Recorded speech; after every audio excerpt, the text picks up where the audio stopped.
안녕하세요. 평범하지만 평범하지만은 않은 30대 초반 여자입니다. 최근 저에게 아주 기막힌 일이 있었는데요. 이 이야기를 사연으로 남길까 말까 많이 고민하다가 혹시나 이런 일을 겪으시는 분들에게 도움이 될까 싶어 사연을 남겨봅니다. 이번에 있었던 이야기를 말하기 전에 우선 제 인생 이야기를 먼저 해야 할 것 같아요. 부모님은 제가 태어나자마자 이혼을 하셨다고 해요. 이후엔 아버지가 저를 맡아서 키우기로 하셨다고 하죠. 하지만 아버지는 이혼하자마자 저를 친할머니 댁에 데려다 두곤 단 한 번도 들여다보지 않았습니다. 친할머니 댁에서는 저는 천덕꾸러기 취급을 받으며 자랐습니다. 할머니는 다른 친척 동생, 언니, 오빠들이 이따금씩 할머니 집에 오면 우리 손주들 하면서 참 많이 예뻐하셨어요. 제 손에 닿지 않게 장롱에 숨겨놓은 귀한 과자들도 꺼내주셨죠. 하지만 제가 그 과자에 손을 뻗었다가는 손등을 호되게 맞을 뿐이었습니다. 그리고 할머니는 제가 알아듣기 힘든 말을 참 많이 하셨어요. 알고 보니 그 알아듣기 힘든 말은 저와 어머니를 향한 저주였습니다. 저주와 한이 섞인 할머니의 말을 온전히 이해했을 때 저의 나이는 고작 중학교 2학년 15살이었습니다. 차라리 그 말을 이해하지 못했다라면 나았겠다 라고 생각할 정도로 할머니는 온 힘을 다해서 저와 어머니를 저주하셨어요. 할머니가 하시는 말의 결론은 결국 저와 어머니가 아버지의 앞길을 막았다는 것이었죠. 저나 어머니가 없었다라면 지금쯤 아버지도 애딸린 이혼남이란 꼬리표 없이 평범하게 가정을 꾸려서 잘 살 수 있을 거라는 얘기였습니다. 처음 할머니의 말을 이해했을 때는 그냥 제가 무조건 죄인인 것 같았어요.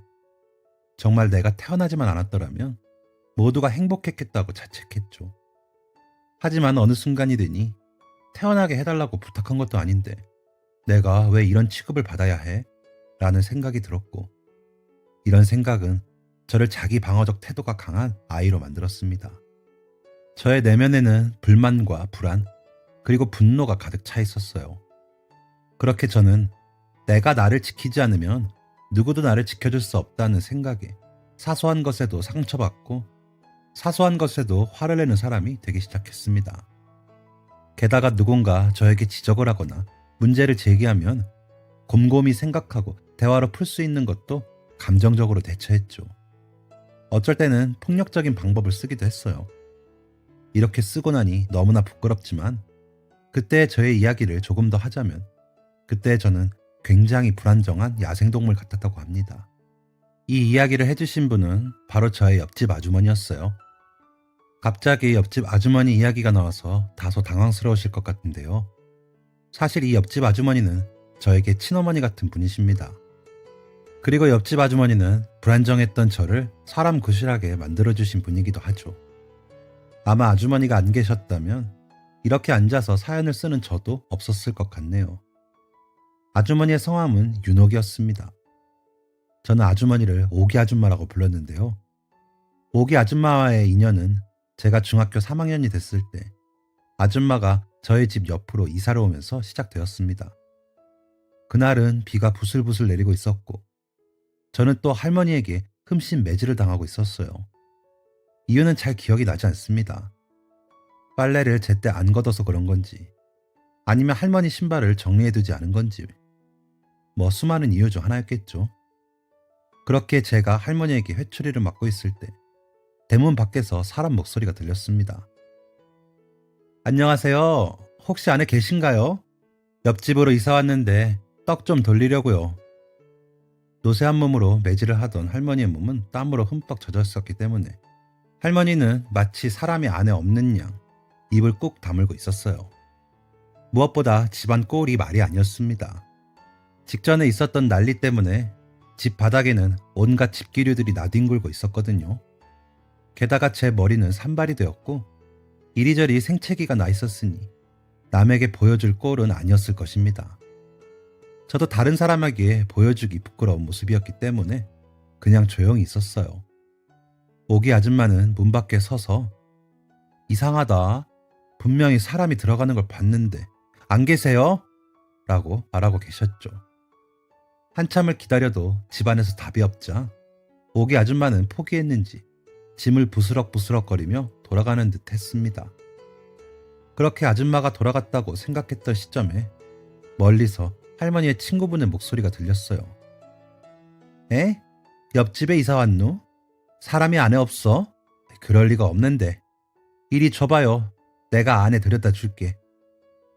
매일 같은 시간에 집으로 놀러 오시는 할머니의 친구분은 집에 사람이 없어도 들락날락 거리실 정도로 할머니와 가까운 사이였기 때문에 자연스럽게 떡을 받아들고 대문 문을 여셨습니다. 그렇게 대문이 열렸고 저와 할머니 친구와 오기 아줌마는 서로 눈이 마주치고 말았습니다. 순간의 정적이 일고 난 후 저는 퍼뜩 정신을 차리며 산발이 된 머리를 정리했습니다. 할머니와 할머니 친구 오기 아줌마는 놀라서 굳어 있었죠. 바보가 아니라면 저희 집안에서 어떤 일이 있었는지 단번에 알았을 것입니다. 할머니는 다른 사람들 앞에서는 제게 늘 다정히 대하셨었기 때문에 할머니의 친구분도 적잖이 놀란 듯이 보였어요. 오기 아줌마도 많이 놀란 듯 했지만 이내 표정을 감추고 집 안으로 들어오셨습니다. 할머니 친구분이 들고 계신 떡 접시를 자연스럽게 받아들고 아유, 대청소 중이셨나봐요.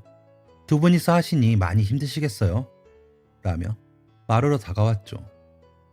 오기 아줌마는 저와 할머니 사이에 서더니 할머니를 향해 간 만든 떡이니까 지금 얼른 드셔보세요. 친구분도 오셨으니까 라고 말하며 삥끗 웃어 보이셨습니다. 할머니는 체면 때문이신지 아무 말 없이 아무 일도 없었던 양 친구분을 집으로 들이셨어요. 할머니의 친구분은 어리둥절해 하시며 집으로 들어가셨죠. 전 오기 아줌마를 보며 이 상황을 보고도 저런 너스레를 떨 수가 있나? 라는 생각이 들었어요. 할머니를 방 안으로 자연스럽게 들여보낸 아줌마는 할머니가 방 안으로 들어가신 걸 확인하자 저에게 또 이런 일이 있을 것 같으면 그냥 도망쳐서 아줌마 집으로 들어와. 대문 열어둘게. 알겠지? 라고 말씀하셨어요. 그러면서 저와 함께 난장판이 된 마루를 치워주셨습니다. 처음엔 아줌마의 호의가 오지랖이라고 생각했어요. 마냥 가증스럽게 여겼죠. 그런데 아줌마는 깨진 유리를 치우려는 제 손을 막으며 그건 건들면 안 돼! 라고 말씀하셨습니다. 그리고는 저 대신 유리가루를 깨끗하게 정리해 주셨죠. 이런 목적 없는 호의는 처음 경험해보는 것이었습니다. 저는 저도 모르게 눈물을 흘리고 말았어요. 그런 저를 바라보는 아줌마의 표정에는 다 안다라는 말이 쓰여 있는 것 같았습니다.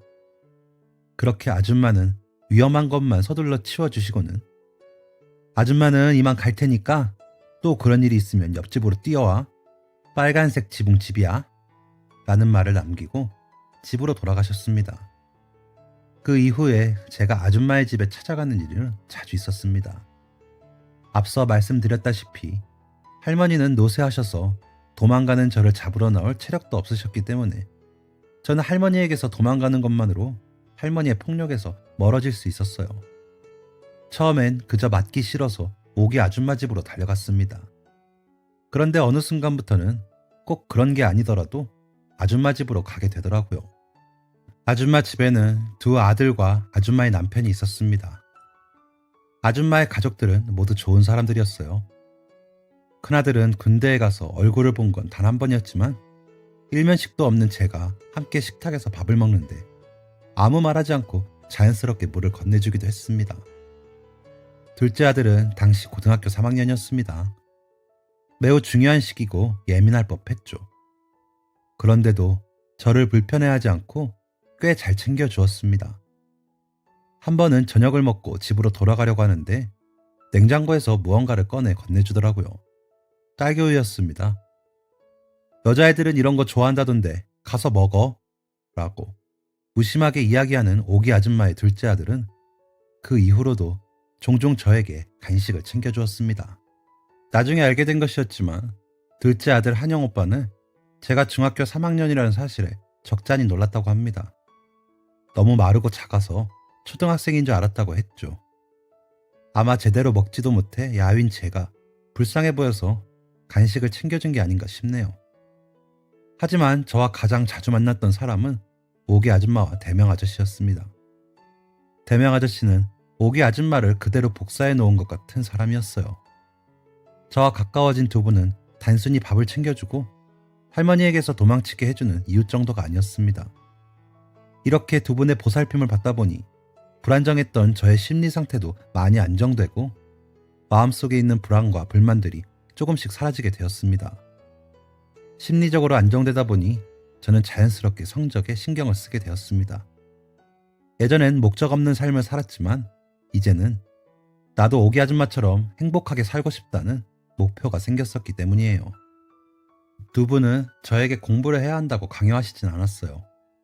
하지만 공부를 한다는 저를 기특하게 여기셨습니다.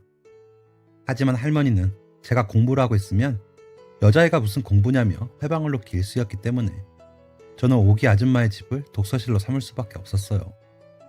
그렇게 고등학교 3년 내내 공부에 매진해서 성적을 올린 저는 서울권에 있는 대학에 입학할 수 있었습니다. 사실 제가 목표했던 대학은 더 상위 대학이었어요. 그런데 그 대학에 가려면 학원의 도움이 절실하더라고요. 혼자 공부하는 데는 어쨌든 한계가 있었죠. 오기 아줌마 대명 아저씨가 학원을 지원해 줄까 하는 말씀도 하셨지만 당장 둘째 아들 학비를 지원해 주셔야 하는 분들이었고 사실상 저와는 남이기에 극구 사양했습니다. 그렇다고 할머니나 연락도 닿지 않은 아버지에게 손을 벌릴 순 없었죠. 그래서 선택한 게 우선 대학에 가는 것이었어요. 손가락에 꼽히는 대학은 아니었지만 그래도 대학생이 되니 과외나 알바 등 돈을 벌 수 있는 방법이 많아지더라고요. 그렇게 돈을 조금씩 벌기 시작한 저는 그 돈으로 학원에 등록해 반수에도 성공했습니다. 그래서 저의 최종 학력은 제가 고등학생 때 바랬던 그 대학이 되었습니다. 누구나 들으면 알만한 대학이죠. 물론 대학이 다는 아닙니다. 좋은 대학 나왔다고 무조건 성공하는 것도 아니죠. 실제로는 학력이 뭐 대수라고 생각하는 사람도 정말 많아요. 그런데 남들은 몰라도 적어도 저에게 대학은 아주 큰 변화를 가져다 준 존재였습니다. 가장 두드러진 변화는 집안에서 일어났어요. 할머니는 제가 대학에 입학했다는 사실을 처음 들으셨을 땐 매우 못마땅해 하셨어요. 혹시나 돈 달라는 말은 하지도 마라 라고 으름장을 놓기도 하셨죠. 그런데 어디서 그 대학이 꽤 괜찮은 곳이란 걸 알고 오셨나 봐요. 그 이후부터는 어딜 가든 우리 손녀가 이번에 대학을 붙었는데 어느 대학인 줄 알아? 아니 책 하나 안 사주고 학원 하나 안 보냈는데 어떻게 혼자 그런 대학을 떡하니 붙었나 몰라. 애가 어렸을 때부터 지 아빠를 닮아서 머리는 좋았어. 같은 말을 하셨죠. 저는 순식간에 얼굴이 바뀌는 할머니의 모습을 보며 나는 할머니에게 가족의 사랑은 못 받겠구나 라는 것을 여실히 깨닫고 이제까지 할머니를 뵙지 않고 있습니다. 명절이 되면 이따금 도리만 닿을 뿐이죠. 할머니의 집을 나서면서 한 가지 다짐한 게 있어요. 악착같이 살아서 성공해야겠다 였죠. 그렇게 10여 년이 흐른 지금 저는 그 꿈에 가까워졌습니다. 회사를 다니다가 그만두고 시작한 사업이 아주 성공적으로 진행되고 있기 때문인데요. 사실 제가 회사를 그만두게 된 계기는 따로 있었습니다. 이 이야기를 하려면 최근 제가 청첩장까지 돌렸다가 파혼한 사람의 이야기를 해야 하는데요. 그 사람과 저는 회사 앞 커피숍에서 우연히 만났습니다. 저는 그 커피숍을 늘 같은 시간에 방문하곤 했는데 어느 순간부터 한 사람이 같은 시간 같은 자리에 항상 앉아 있더라고요. 커피숍에 그 남자가 앉아 있는 게 익숙하게 느껴질 때쯤 그 남자는 저에게 자신의 명함을 건넸습니다. 그 사람의 이름은 박호철이었어요. 호철 씨와 저는 급속도로 가까워졌습니다. 알고 보니 호철 씨는 저희 회사 근처에서 스타트업 회사를 운영하고 있더라고요. 가까운 거리에 호철 씨의 사무실이 있었기 때문에 저와 호철 씨는 점심 친구부터 시작하게 됐습니다. 한 2주 정도 함께 점심을 먹었을 때 호철 씨는 저에게 자기 사무실에 놀러 오지 않겠냐는 제안을 했어요. 저는 회사에 직원들도 있을 텐데 굳이 다른 데도 아니고 회사를? 이라는 생각을 했지만 이 소식을 들은 제 친구들은 야, 그 남자 너한테 진짜 진심인가 보다. 이참에 가서 회사는 어떤지 회사 직원들 얘기도 한번 들어보고 와 라며 저에게 바람을 불어넣었어요. 그렇게 호철 씨의 회사에 발을 들이게 되었습니다. 사무실 안으로 들어갈 때 속으로 참 많이 떨었어요. 직원들도 있는데 대표가 데려온 여자라고 엄청 불편해하겠지? 라는 생각 때문이었죠. 그런데 사무실 분위기는 제가 생각했던 것과 전혀 달랐습니다. 수직적인 조직 문화인 저희 회사와 달리 호철 씨의 회사 분위기는 정반대였어요. 호철 씨와 제가 사무실에 들어가자 직원들은 일제히 일어나 박수를 쳤습니다. 반갑습니다. 와 같은 밝은 인사와 함께요. 이게 대체 무슨 상황인가 어색해하며 직원들의 표정을 살피니 직원들의 얼굴에는 장난기가 가득했습니다. 우리 대표님이랑 만나주셔서 감사합니다. 저희 진짜 대표님 장가 못 갈까봐 매일 기도했어요. 같은 장난 섞인 말도 서슴없이 뱉었죠. 어떻게 직원이 대표에 대해서 이렇게 말을 할 수가 있나 싶어 멋쩍게 웃고 있으니 호철 씨는 직원들에게 야야 일이나 해 일이나 평소엔 관심도 안 가지는 것들이 라며 똑같이 장난으로 응수했습니다. 알고 보니 직원들 모두 회사 설립 초창기 멤버들로 가까운 사이더라고요. 직원들 모두 서로 상호 존중하는 모습을 보니 호철 씨가 대표로서 사람들을 잘 이끌고 간다는 것 또한 알 수 있었어요. 무엇보다 호철 씨가 일하는 모습을 지켜보니 믿음직해 보이더라고요. 문제가 생기면 이성적으로 판단하는 것이나 다른 사람에게 매너 있게 대하는 행동 모두 제가 닮고 싶은 사람의 모습이었습니다. 사실 제 이상형은 배울 점이 있는 사람이었기 때문에 이런 호철 씨의 모습은 저에게 굉장히 큰 매력으로 다가왔습니다. 그렇게 호철 씨와 저는 한 달 정도 연락을 하다가 본격적으로 교제를 하게 되었습니다. 저나 호철 씨나 나이가 결혼 적령기였기 때문에 두 사람 다 연애를 시작하면서 결혼을 전제로 만나기 시작했어요. 그러다 보니 모든 게 빠르게 흘러갔죠. 호철 씨의 부모님을 만나기까지 2달도 채 걸리지 않았으니까요.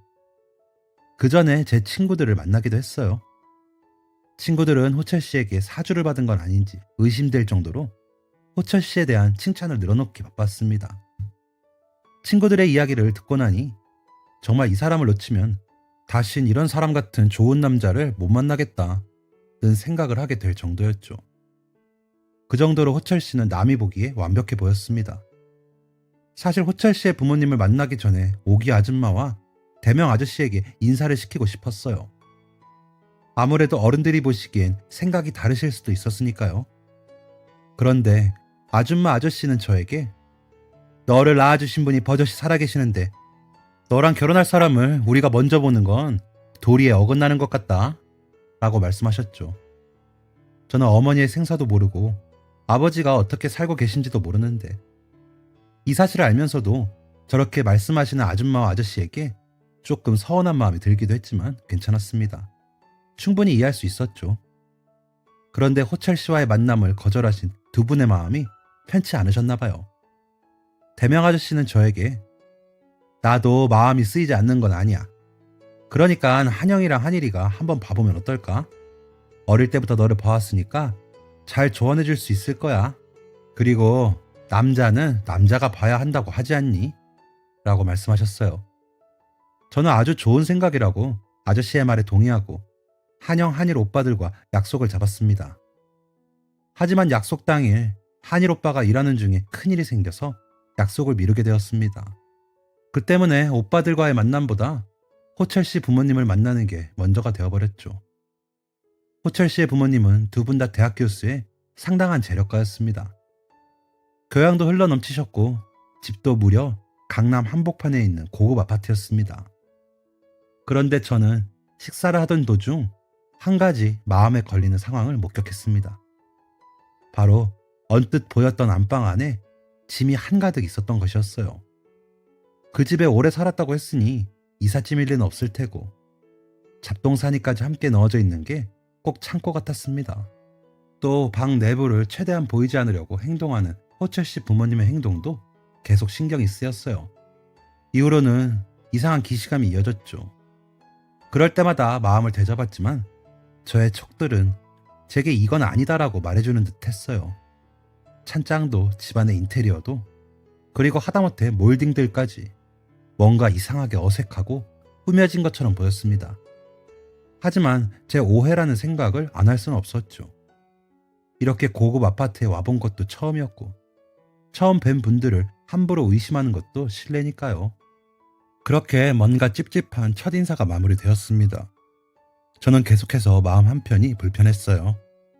하지만 호철 씨에게 따로 티를 내진 않았습니다. 그렇게 호철 씨와 오빠들이 만난 날, 호철 씨는 대뜸 봉투 2개를 꺼냈습니다.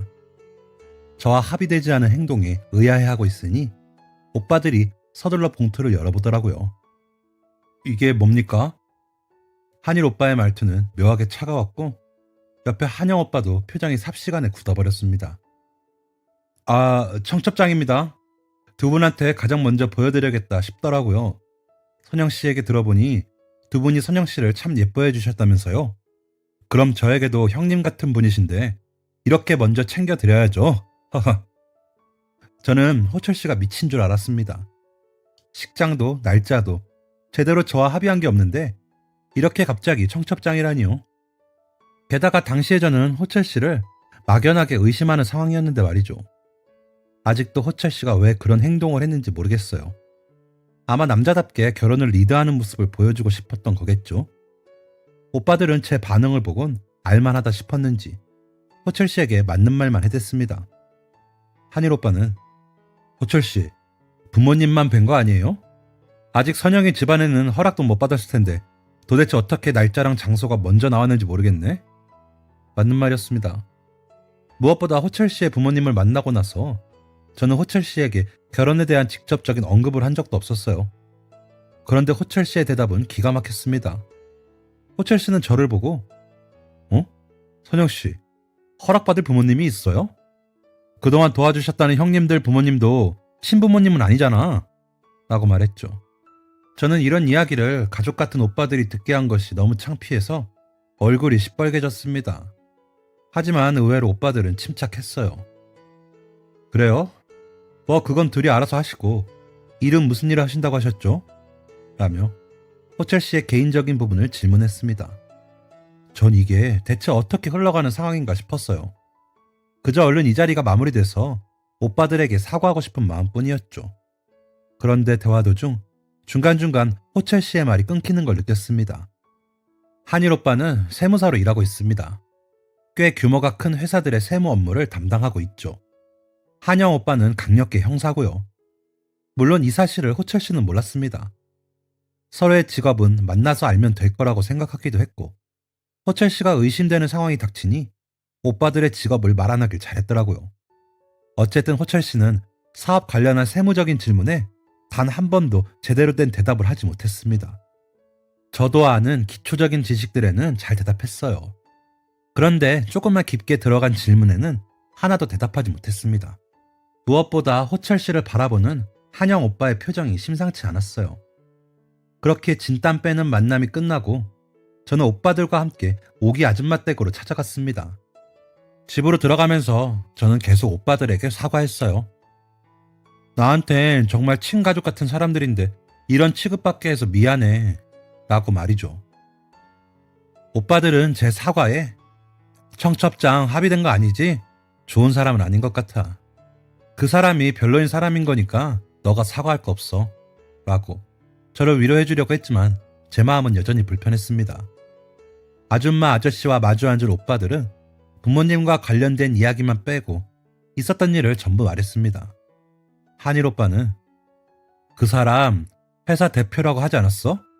그런데 어떻게 그런 기본적인 세무 상식도 몰라? 라고 이야기했어요. 이에 저는 아무래도 세무사를 끼고 있으니까 잘 몰랐던 게 아닐까? 나도 잘 모르는 내용이던데 라고 말했죠. 그런데 오빠는 딱 잘라서 나 그렇게 어려운 거 얘기한 거 아니야. 이 정도 상식은 대표라면 당연히 알고 있어야 하는 거야. 내가 엄청 어려운 질문을 한 것도 아닌데 왜 이런 질문에 대답도 못해? 정말 멀쩡한 회사 대표 맞아? 라고 선을 그었습니다. 옆에서 지켜보던 호영 오빠도 입을 열었습니다. 관상이 별로야. 말하는 것도 뭔가 의심스러워. 솔직히 말하면 그냥 감이야. 그래서 너한테 멀리하라고 말하기 조심스럽지만 분명히 뭔가 있을 거야 라고 말했죠. 평소 나쁜 사람들을 자주 보는 호영 오빠였기 때문에 아무리 감이라고 하더라도 오빠의 말을 넘겨짚을 수가 없었습니다. 그래서 저는 확실한 증거를 잡기로 했어요. 이때까지만 해도 정말 호철 씨가 이상한 사람인지 확신이 없었기 때문이죠. 그래서 저는 호철 씨에게 결혼에 대해 진지하게 이야기하고 본격적으로 결혼식을 준비하기 시작했습니다. 예식장을 둘러보고 샵을 알아보고 신혼여행지를 알아보던 중에 호철 씨가 저에게 조심스럽게 말을 건넸어요. 그런데 선영 씨, 빨리 결혼하고 싶은 거죠? 네, 호철 씨는 아니에요? 그렇죠. 저도 굳이 미룰 필요 없다고 생각했는데 청첩장까지 미리 만드실 정도길래 진짜 급하신가 싶었죠.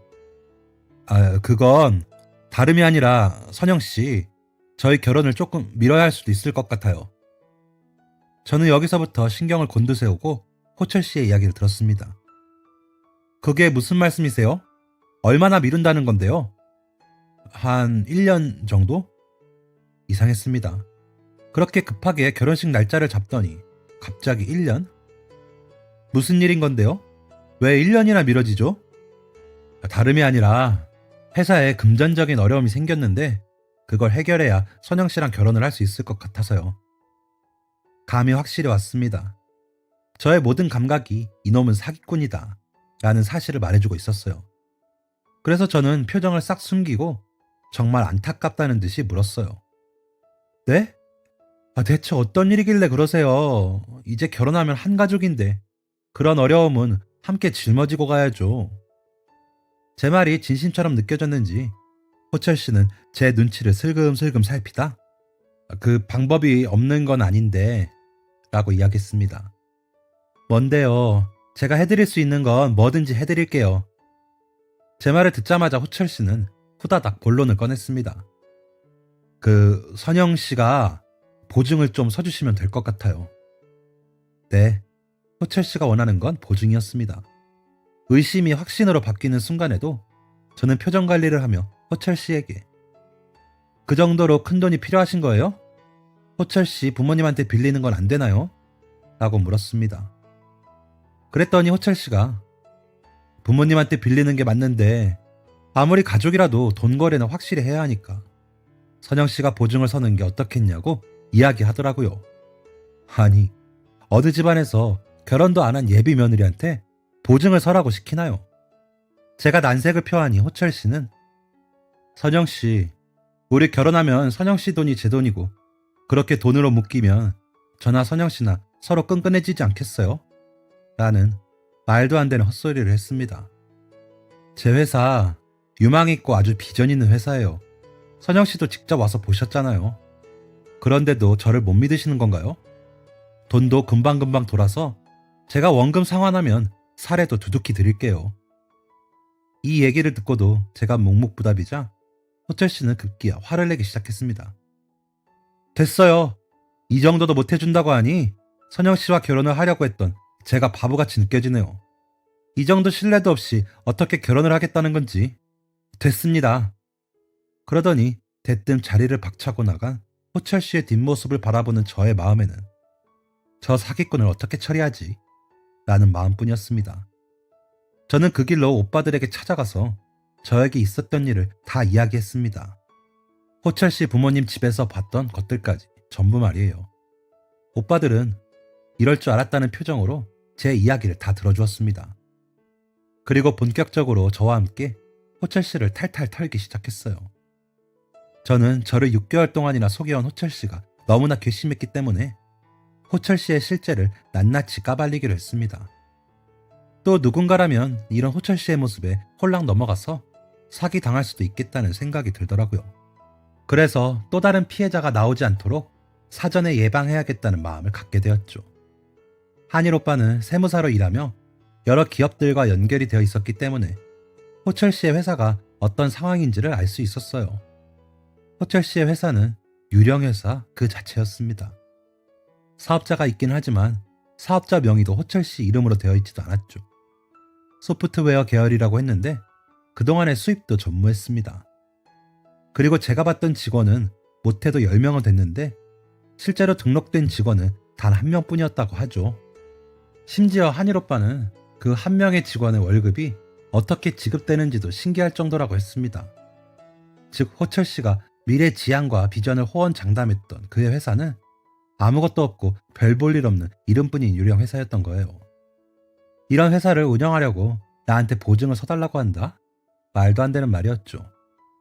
한영 오빠는 모든 경력과 인맥을 동원해서 호철 씨의 뒤를 탈탈 털었습니다. 물론 합법적인 선 내에서요. 정말 놀랍게도 다른 지역으로 발령이 난 한영 오빠의 동료 형사분이 호철 씨를 아시더군요. 호철 씨는 사기 전과가 있었어요. 저와 비슷한 방식으로 여자들을 깨어낸 후 빚을 내게 하고 도망가는 식으로 사기를 쳐왔다고 하죠. 보통 안정적인 직장에 다니거나 아직 큰 대출을 받은 이력이 없는 사회 초년생들을 대상으로 일을 저질렀다고 했습니다. 호철 씨는 털면 털수록 먼지가 나오는 사람이었어요. 무엇보다 저에게 작업을 하던 순간에도 사기 혐의로 수배 중이었다고 했죠. 대체 무슨 정신으로 수배 중인 사람이 이런 간 큰 짓을 벌인 건지. 그리고 조사 중에 저뿐만 아니라 2명의 여자에게 똑같이 작업을 하고 있었던 것을 알게 되었습니다. 그렇게 아무것도 모르는 것처럼 호철 씨를 안심시키며 모든 증거를 다 모았을 때 저는 집으로 가고 있다는 호철 씨에게 전화를 걸었습니다. 나 지금 호철 씨 집 앞이에요. 집 가는 중이라고 했죠. 들어갈 때 나 데리고 들어가면 되겠네요. 역시나 호철 씨는 매우 당황해하며 네? 저 집으로 가고 있기는 한데 오늘 못 만날 것 같아요. 그냥 얼른 집으로 가요. 미안해요. 라며 횡설수설했습니다. 저는 아니에요. 곧 결혼할 사이인데 부모님을 너무 안 뵌 것 같아서 주변에 온 김에 선물 사서 들렸어요. 라고 말했죠. 급하게 전화를 끊은 호철 씨는 5분도 안 되는 거리에 있었다고 했으면서 무려 30분이 지났어야 집 앞으로 도착했습니다. 아파트 입구에 차를 세워두고 내린 호철 씨는 저에게 오늘 진짜 집안에 일이 있어서 가도 부모님 못 만나요. 집에 가요 어서 라고 말했습니다. 저는 아무것도 모른다는 듯이 괜찮아요. 저 먼저 들어갈 테니까 호철 씨는 천천히 차 대고 들어와요. 라고 싱긋 웃으며 말했죠. 호철 씨는 어쩔 줄 몰라 하다가 차를 끌고 단지 안으로 향했습니다. 그런데 단지 앞 차단기가 안 열리더군요. 미등록 차량이라고 뜨자 관리실에서 어떤 이유로 찾아왔냐고 묻는 소리가 들렸습니다. 호철 씨는 우물쭈물하며 왕이동 선생님 안 계십니까? 라고 물었습니다. 이에 관리소 직원은 왕이동 선생님 지금 잠깐 자리 비우셨는데요. 무슨 일이시죠? 라고 물었고 호철 씨는 왕이동 선생님을 좀 불러주시면 이라고 말했습니다. 전 상황이 어떻게 돌아가는지 멀리서 지켜보고 있었어요.